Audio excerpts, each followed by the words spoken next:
livro de Ivone Gebara, A Velhice que Eu Habito. Sobre a autora por ela mesma. Olha o que diz Ivone Gebara. Sou uma andarilha paulistana, professora e aprendiz da vida. Tornei-me andarilha muitos anos atrás.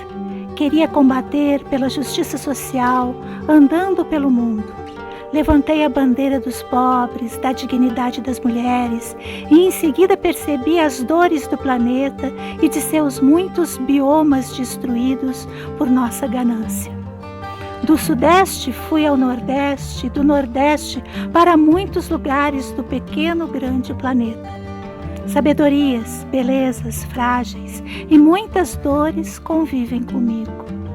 A velhice não mudou a geografia interior de meu corpo, apenas acentuou e acrescentou rugas e novas fragrâncias. Sonhos ainda tenho, mas já não me importo de vê-los realizados.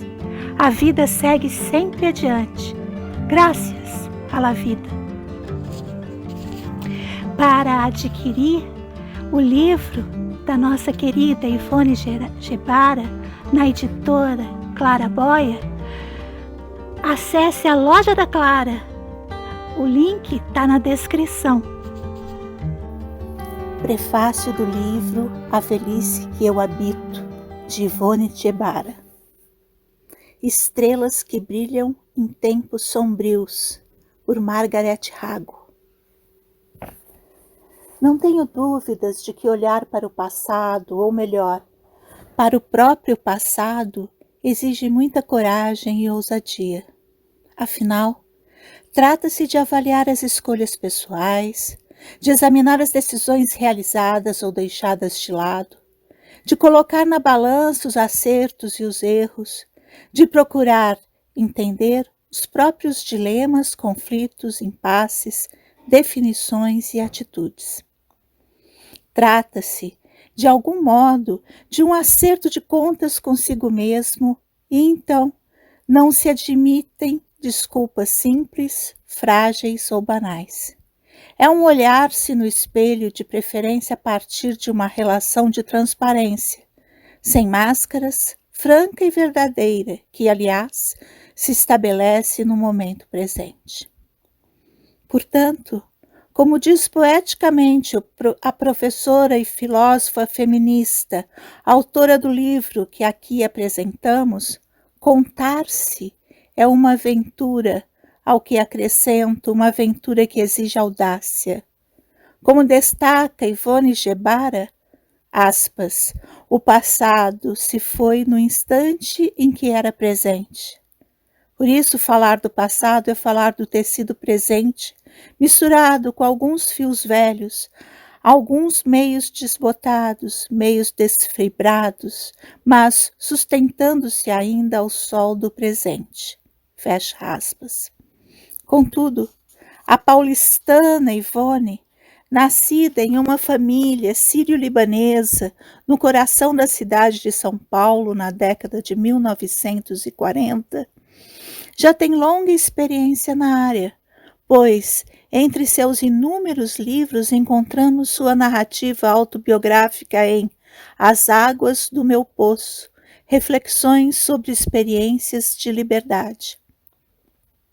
Vale destacar que, assim como no presente ensaio sobre a velhice, naquele livro publicado em 2005, somos afetados por suas recordações misturadas às sensações, às cores, aos sons e às imagens do passado entremeados com os do presente, construindo um refinado ensaio filosófico e histórico sobre a liberdade. Anos antes, em 2000, Ivone publicou Rompendo o Silêncio, uma fenomenologia feminista do mal, livro que resulta de seu novo doutoramento forçado, se assim posso dizer, realizado na Universidade Católica de Louvain, na Bélgica. Explico o termo forçado.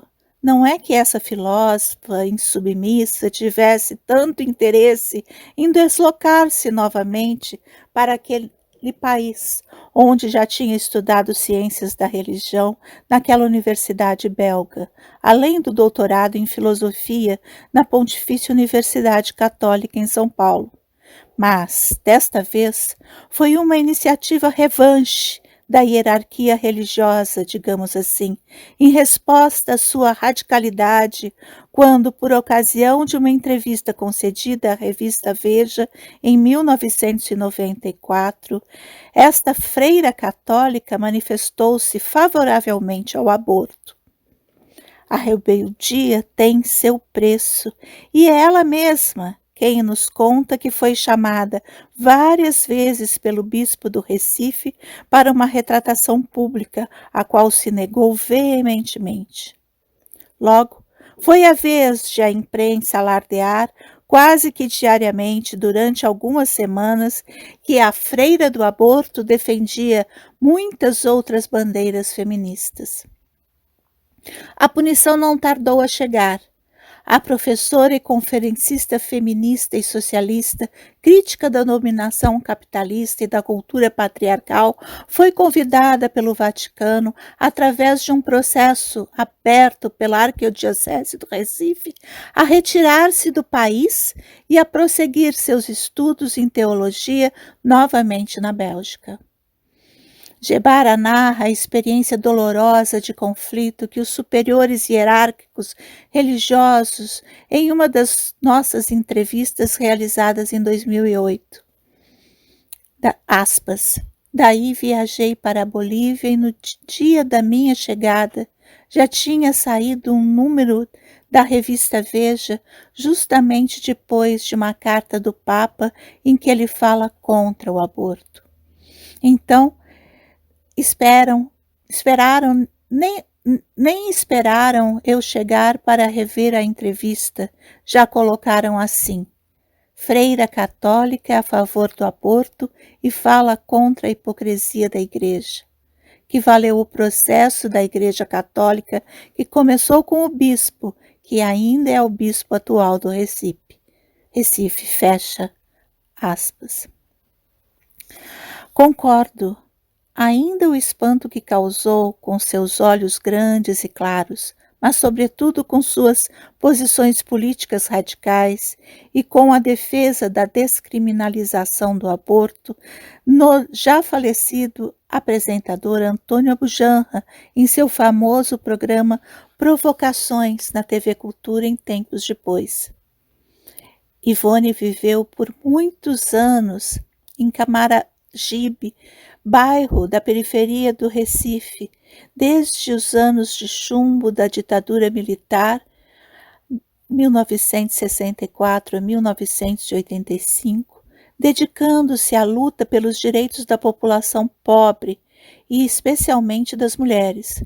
Também lecionou filosofia e teologia no Instituto de Teologia do Recife, a convite de Dom Helder Câmara, então conhecido como o Arcebispo Vermelho de Olinda e Recife.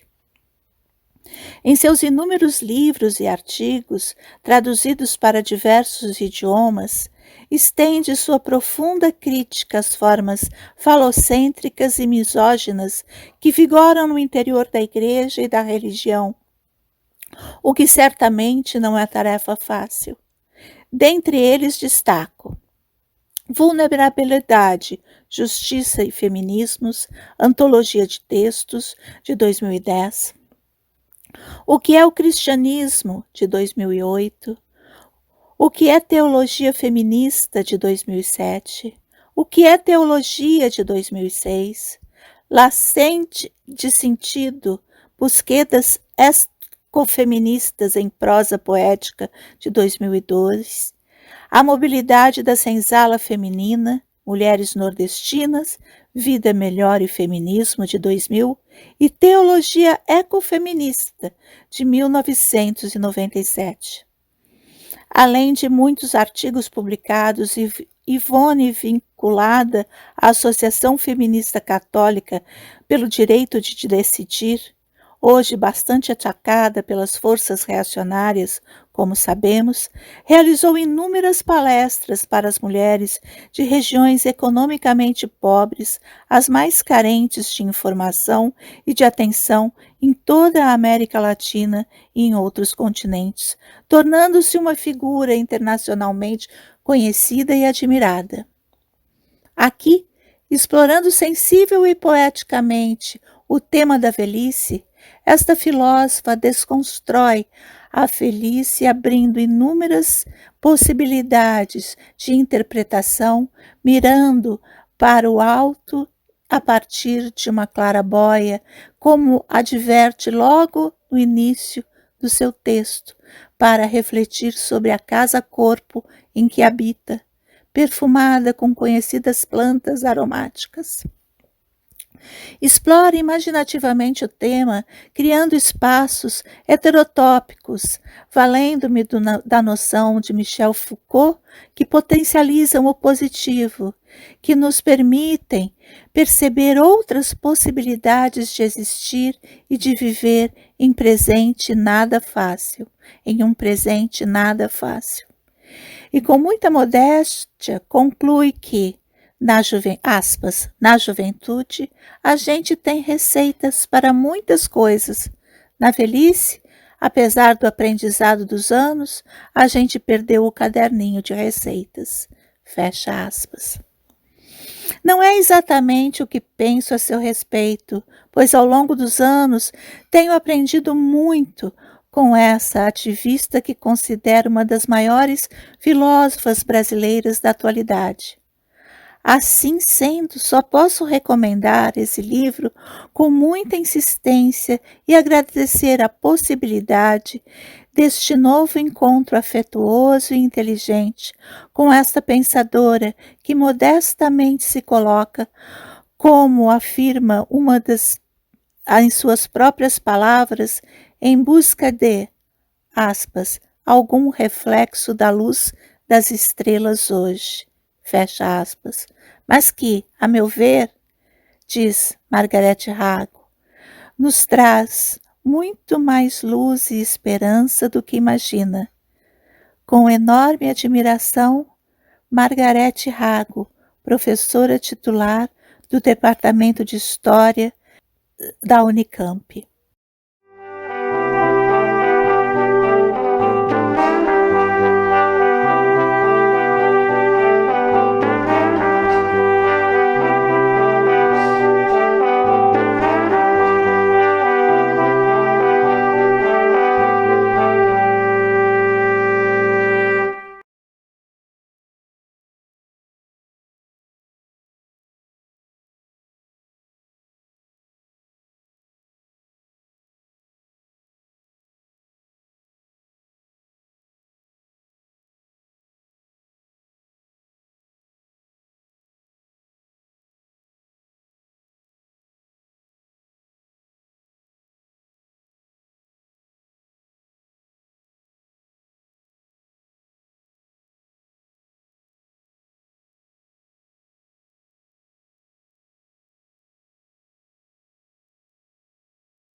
A velhice que eu habito, Ivone Gebara, capítulo 1. A abertura de minha claraboia. Convidar-me a abrir uma claraboia em minha história, minha casa, meu corpo. Uma claraboia que me ajudasse a enxergar e a partilhar momentos de minha longa trajetória, mudanças de rumo na construção diária da minha vida, impasses, belezas e feiuras. Não sei se consigo, pois abrir essa claraboia deve ser obra minha. Afinal, eu sou a habitação que ela ilumina, eu sou o barracão de zinco por onde a luz entra. Sou a velha vivendo a velhice e forçando uma abertura para mostrar algo nela.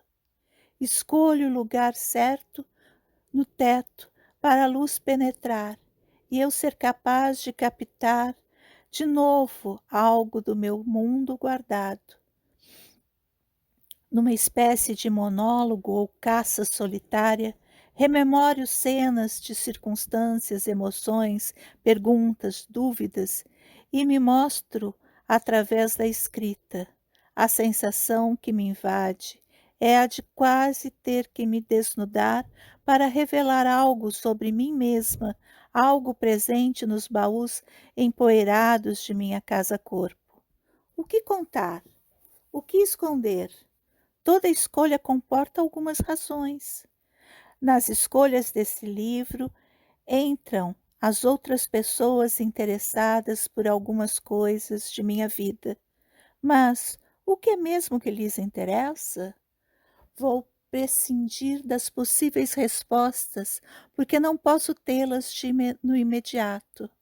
Por isso, a clarabóia construída em mim e por mim, muitas vezes mostra o que outras pessoas esperam que eu mostre, outras vezes surpreende-as.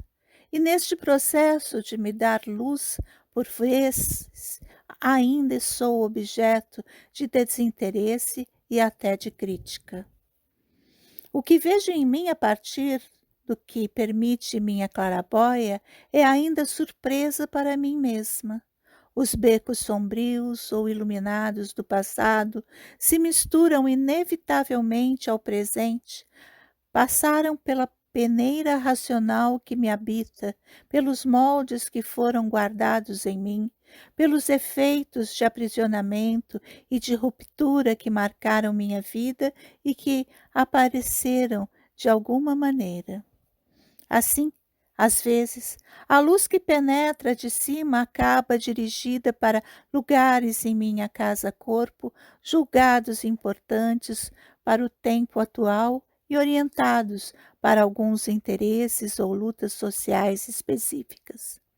Em outros momentos, talvez sejam iluminadas narrativas obscuras, descontextualizadas, difíceis de situar e compreender. Essas narrativas saem de mim até sem querer, porque são fortemente misturadas, amassadas, curtidas e respiradas no conjunto da minha obra-vida. A clarabóia, pelas inevitáveis sombras que produz, esconde muitos recantos da casa-corpo ou, mais poeticamente, de meu barracão iluminado. Não sei precisar quantos se deixam ver, nem quantos cantos permitem que minha voz, já meio rouca pelos anos, preencham-os de novo. Por que aceitei escrever?